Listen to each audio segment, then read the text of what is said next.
Killings of minority Hindus known as pandits have resumed in Indian-administered Kashmir after a gap of 16 years, thus raising concerns about the safety of the minority group.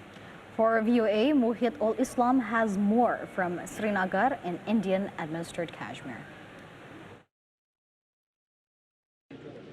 A pall of gloom descended on the Chotigam neighborhood August 16 after anti-India militants attacked two local members of the Pandit minority Hindu community. Sunil Kumar died on the spot and his brother Pintu Kumar was critically injured while they were working in their apple orchard. In April, militants had tried to kill another family member at his medical store. A militant group, Kashmir Freedom Fighters, claimed responsibility for both the attacks and accused the victims of being agents of India's Bharatiya Janata Party or BJP government. Those who attack us are lying to hide their faults. If their statement is correct, then they must provide us with proof. We have our own farms and earn our livelihood by working there. Had we been associated with BJP, then our children would have been provided government jobs. Targeted killings of Pandits in Kashmir began in 1989, when armed resistance against Indian rule broke out. The killings led as many as 200,000 Pandits to leave their ancestral homes and settle in different parts of India, including the Jammu division of the disputed territory.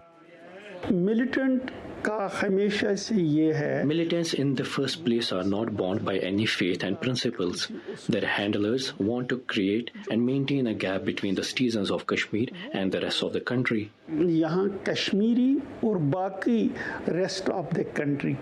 In 2004, India announced a new policy for migrant Pandits.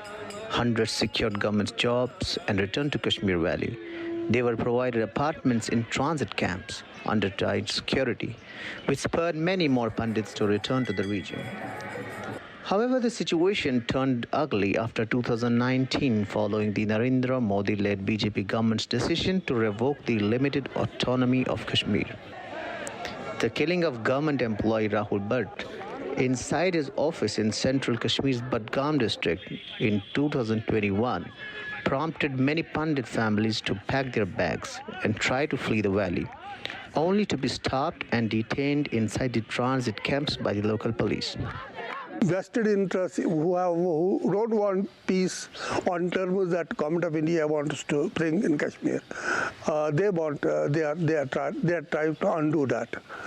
And so now it is a challenge for government how it is able to deal with it. Members of the Pandit community believe labeling them as Indian agents and Muslims and as Pakistani supporters is the root cause of the present situation in the Kashmir Valley, which needs to be addressed at individual and collective level. They also believe majority community must come forward and stress the teachings of Islam regarding safeguarding minorities. It is the need of the hour for Kashmiri Muslims to create an internal movement regarding how to safeguard the lives of minorities.